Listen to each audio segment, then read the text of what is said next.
and Mateen Cleave's dad was still living. He said, "I want you to meet Greg Kelson." He didn't know y'all already knew each I other. say, Mr. Cleve, when we was in college, Greg used to borrow my car. Greg said, "Well, I don't have to borrow it no more," because he got rich. So I really think them was some class guys. Magic, Greg Kelson. I ain't seen Ron Charles and them, and them Berkovich brothers who played from Canada. They was my suite mate. The bathroom connected our dorm room. So Michigan State was a good time for me. Shout out to our running back then, Leroy McGee. He called me the other day Did he? for some of this TikTok Yeah, stuff. yeah. Him and his wife when they got married, and I'm getting calls from Spartans that I ain't talked to Yeah, in years. So it's all good. TikTok, yeah. TikTok. I knew nothing about it. Did you? Okay, I'm gonna come to that in a minute. Yeah, I'm we gonna get to getting the there. We TikTok. getting Yeah. there. What was Flint like back when you grew up there? Okay. We stayed on Patterson Street. General Motors was hopping. My mom, she was from Laurel, Mississippi. She came up to Flint and worked with General Motors. My dad, he was from Tuscaloosa, Alabama. He came up and he worked for General Motors. And so, it was five children in our family. My sister, the oldest, and four boys. Her, my brother, then me, and two brothers up under me. And I think we had it good and didn't know it. We ate well. We used to dress, me and the older one, they dress us the same on Sunday, Yeah. and the two younger ones, they would dress them the same. I remember back when the expressway bought us out, you know, some people look at that as good, but that expressway tore up what we called in Flint, like our Black Wall Street. Really? Yeah, it was an area where blacks had businesses. Um, it was the section, expressway come, made folks relocate. We built a house out in the country, 5 bedroom, circle driveway, dad and them, and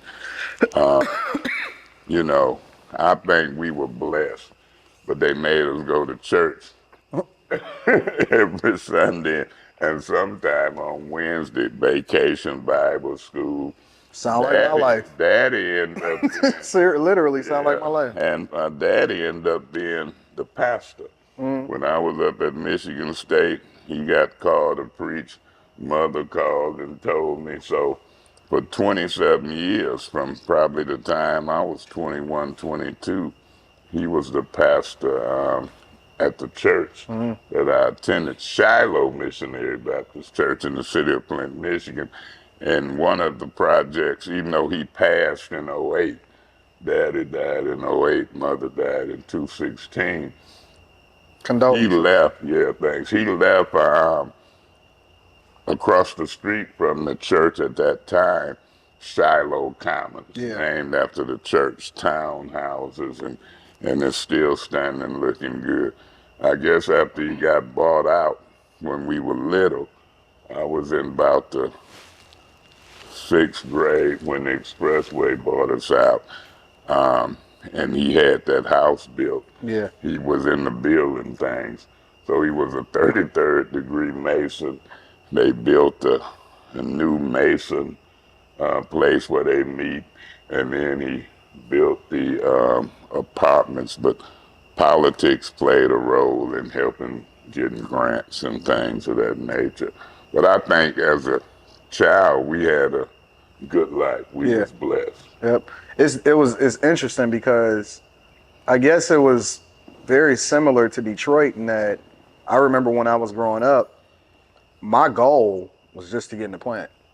Get in the plant. That's it. What plant you got in? Well, I wound up going to Rouge Steel, Okay. right? So in Dearborn, so I got into the steel plant and the steel mill, which we still had Ford benefits basically. Yeah.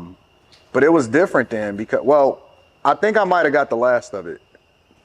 because we was able to work as much overtime as we wanted to. Man. I made a 6 figures when I was 18, 19 years Oh, old. was you? Yeah, You man, I going killed down. it. I was working every piece of overtime that I can get my hands on. Though. And that's what I did. I worked a lot of overtime back in 76, 77, 78 when I was talking about the triple black 1977. We had the same car. My first car was Yeah. an 86 Regal, 86 Buick Regal. Man, that Regal was something else. I wanted a Grand National, but I wound up getting a Regal. I pulled off the dealership lot. This is my first brand new car. Guess what they were playing on the radio? What was they playing?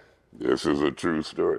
Oh, happy day. Oh, happy day. I'm like, dang it.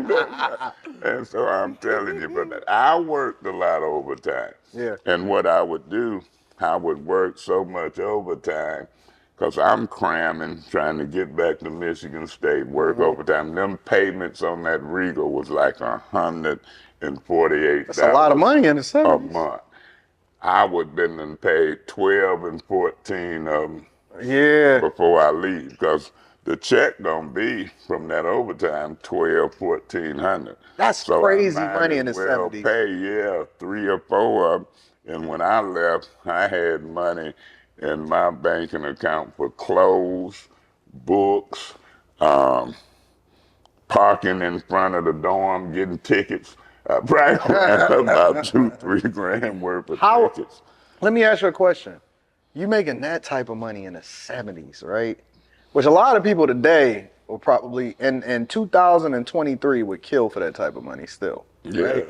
Now, in the 70s, you making that type of money, how did you quit and go back to college? Because I quit college altogether at that time when I was in there. Once I started making that type of money, I was like, I'll be back. I can come back to college. Man, look, I would think about that. I say I'm quitting, going back to college. Then the next summer I'd get back in. Because my drive was to get that degree. Yeah. Because I was going to be a lawyer. Oh. I always figured if I used GM to get that money, and even though it was good money, when I become a lawyer, I'm going to win cases that's going to give me 2, 3, 4 million. So that was my drive. Yeah. I figured I'm going to be killing them in the legal field. But guess what happened? What happened? I got my degree, political science pre-law.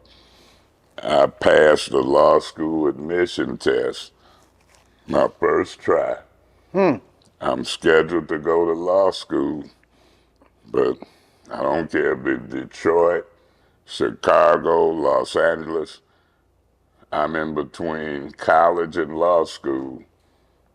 I'm in the club, and I met a woman.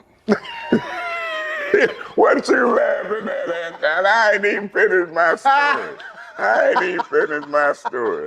I'm telling you, it changed my whole life around.